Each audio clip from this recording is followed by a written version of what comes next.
हम लोगों को किस तरह की कहानियां अच्छी लगती हैं? वो कहानियां जो बिल्कुल अद्भुत है, अविश्वसनीय है। लेकिन समस्या ये है कि अद्भुत और अविश्वसनीय कहानियां कई बार झूठी होती है। लेकिन आज मैं आपको जो कहानी सुनाऊंगी वो सच्ची तो है ही, लेकिन वो अद्भुत भी है। नमस्कार, मैं मनोवैज्ञानिक डॉक्टर मयूरिका दास विश्वास और स्वागत है आपका योर सर्वाइवल मॉडल। हमारे देश के ज्यादातर लोगों का यही सपना है कि अपना एक खुद का घर होना चाहिए, अपना एक सुंदर सा मकान, एक सुंदर सा घर जहाँ पे वो शांति से रह सकते हैं। लेकिन घर खरीदना कोई पेपर क्लिप खरीदने जैसा थोड़ी है। लेकिन अगर मैं आपसे कहूँ है तो ये कहानी है काइल मैकडॉनल्ड की। अमेरिका के काइल ने बार्टर सिस्टम का इस्तेमाल करके अपने आप के लिए एक घर खरीद लिया। कैसे? ऐसे उन्होंने अपने पेपर क्लिप को, हाँ सही समझा, एक छोटे से सामान्य से पेपर क्लिप को किसी और इंसान के साथ बार्टर किया और उनके पास से ली एक मछली के शेप वाली पेन।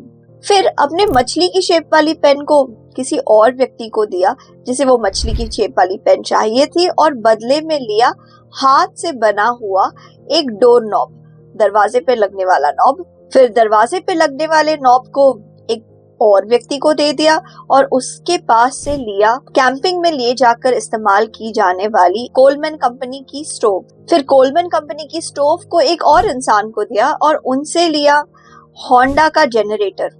फिर होंडा के जनरेटर को एक और इंसान को दे दिया और उनसे लिया एक इंस्टेंट पार्टी यानी कि एक बियर डिस्पेंसर। फिर उस इंस्टेंट पार्टी यानी कि बियर डिस्पेंसर को किसी और इंसान को दे दिया और उसके पास से ली बर्फ पे चलने वाली गाड़ी, स्नोमोबाइल। फिर अपने स्नोमोबाइल को एक और इंसान को दे दिया और उस इंसान से उन्होंने ली 2 जनों की ब्रिटिश कोलंबिया जाके घूम के आने की ट्रैवल टिकट्स। अपने ट्रैवल टिकट को किसी और इंसान को दे दिया और उनसे लिया बॉक्स ट्रक। बॉक्स ट्रक को किसी और को देकर उसके बदले काइल को मिला एक रिकॉर्डिंग कॉन्ट्रैक्ट। रिकॉर्डिंग कॉन्ट्रैक्ट के बदले काइल को मिला फीनिक्स एरिजोना में रहने की एक जगह जहाँ पे 1 साल का भाड़ा भर दिया होगा, यानी कि 1 साल के भाड़े के पैसे उन्हें मिल गए घर वाले। फीनिक्स में 1 साल के भाड़े के बदले उनको मिला रॉकस्टार एलिस कूपर के साथ एक दोपहर गुजारने का मौका। लेकिन ये मौका भी उन्होंने नहीं लिया। इस मौके को उन्होंने किसी और को दे दिया और एक बर्फ का गोला खरीदा। सीरियसली, बर्फ का गोला जिसमें कृत्रिम बर्फ होता है, आर्टिफिशियल स्नो, जिसे घुमाने पर फिर स्नो उस गोले के अंदर घूमने लगता है। उन्होंने उस चीज को खरीदा और आप विश्वास नहीं करेंगे कि उस स्नो ग्लोब के बदले उन्हें मिला फिल्म में काम करने का एक मौका।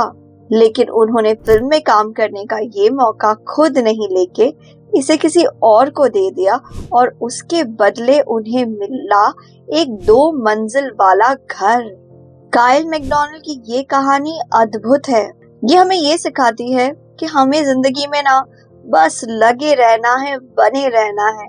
अगर हम आशावाद के साथ लगे रहेंगे, बने रहेंगे, तब हम खुद भी नहीं जानते कि हम कब अपने लक्ष्य तक पहुंच जाएंगे। क्या आपको पता है काइल को इन 14 चीजों के बार्टर करने में कितना समय लगा? एक पेपर क्लिप से एक घर तक पहुंचने में कितना समय लगा? सिर्फ 1 साल। लेकिन इस यात्रा में ऐसे कई मौके आए जब काइल को लगा होगा, अरे ये तो मुश्किल है, इससे काम नहीं बनेगा, बात नहीं बनेगी, शायद हम फंस जाएंगे, अटक जाएंगे। लेकिन फिर भी जब हम हमारे काम में लगे रहते हैं, बने रहते हैं, तो पता नहीं कहां से मदद करने वाले लोग हमें मिल ही जाते हैं।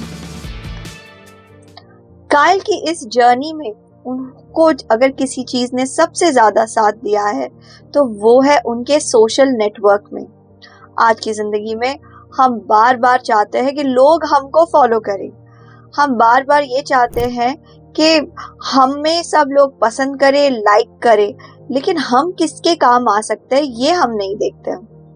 अगर हम दूसरों के काम आने लगेंगे और अपने सोशल नेटवर्क को अहमियत देने लगेंगे तो हम देखेंगे कि किस तरीके से जरूरत पड़ने पर लोग सच में हमारी मदद करने को रेडी हो जाते हैं। सोशल नेटवर्क के इस पावर को मनोविज्ञान में कहते हैं सोशल कैपिटल। काइल हमें ये सिखाते हैं कि हमें इस बात पे फोकस करना चाहिए कि हमारे पास क्या है। एक इंसान का कचरा एक दूसरे इंसान के लिए किसी ट्रेजर से कम नहीं है। हम नहीं जानते कि हम असल में कितने बड़े मूल्यवान चीज के स्वामी बने बैठे हुए हैं। हम कई बार हमारी खुद की क्वालिटीज को इग्नोर करते हैं। जो अच्छे लोग हमारी जिंदगी में हैं उन लोगों को इग्नोर करते हैं। हम कई बार इग्नोर करते हैं कि हमारे पास कितनी मूल्यवान सामान है। हम उसको नहीं देखते कि किस तरीके से हमारा कोई सामान किसी और के कितने ज्यादा काम आ सकता है। लोगों से मिलते रहना, इंटरैक्ट करना, ये बहुत जरूरी है। अपनी चीजों को वैल्यू देना बहुत जरूरी है। कभी कभी हम भूल जाते हैं हमारे पास क्या वैल्यूएबल चीज है, लेकिन जब हम अलग अलग लोगों से मिलते हैं वो हमें पहचानने में मदद करते हैं कि हमारी जिंदगी में ऐसी कौन सी चीज है जो बहुत ज्यादा मूल्यवान है। अब इस चीज को ऐसे समझते हैं, देखिए आज के टाइम पे वो कौन सा इंसान है जो नहीं चाहेगा कि उसके पास सेलिब्रिटी लेवल का पावर, रुतबा और पैसा हो। क्या आप नहीं चाहेंगे कि आपको इंडियन सेलिब्रिटीज की तरह लोग फॉलो करे? आप बन जाए शाहरुख खान, आप बन जाए आमिर खान, आप बन जाए जाकिर खान। लेकिन हमारे देश के सेलिब्रिटीज भी सोचते होंगे कि काश वो विदेशी सेलिब्रिटीज के जैसे पावरफुल होते, उनके जैसे करोड़ों करोड़ों डॉलर्स में पैसे कमाते। लेकिन अगर हम गहराई से देखेंगे तो ऐसे बहुत सारे सेलिब्रिटीज हैं जिनके पास अनंत पैसे होने के बावजूद सुख नहीं है। टॉम क्रूज की बेटी अपने पिता के नाम को अपने नाम से अलग कर देना चाहती है। जैकी चैन के बेटे को चाइना की पुलिस ने ड्रग अब्यूज के लिए लंबे समय तक जेल में रखा था। बेन एफ्लेक का डिवोर्स फिर एक बार हो रहा है और वो फिर से अकेले होने जा रहे हैं। इलॉन मस्क के सबसे बड़े बेटे ने उनसे रिश्ता तोड़ दिया है और अपना पूरा का पूरा जेंडर ही चेंज कर दिया है। तो हमारे देश के पावरफुल लोग जिनके जैसा बनना चाहते हैं, उनके पास तो वो सुख शांति भी नहीं है जो आपके पास है। तो सोचिए कि आप किस चीज के पीछे भाग रहे हैं। कई बार हम नहीं जानते हमारे पास क्या वैल्यूएबल चीज है और हम नहीं जानते कि हमारी वैल्यूएबल चीज को किस तरीके से हम एक गलत बार्टर में डाल रहे हैं। हम हमारा बहुत सारा मूल्यवान समय और मूल्यवान स्वास्थ्य लगा देते हैं बस थोड़े से एंटरटेनमेंट, थोड़े से फेम के लिए।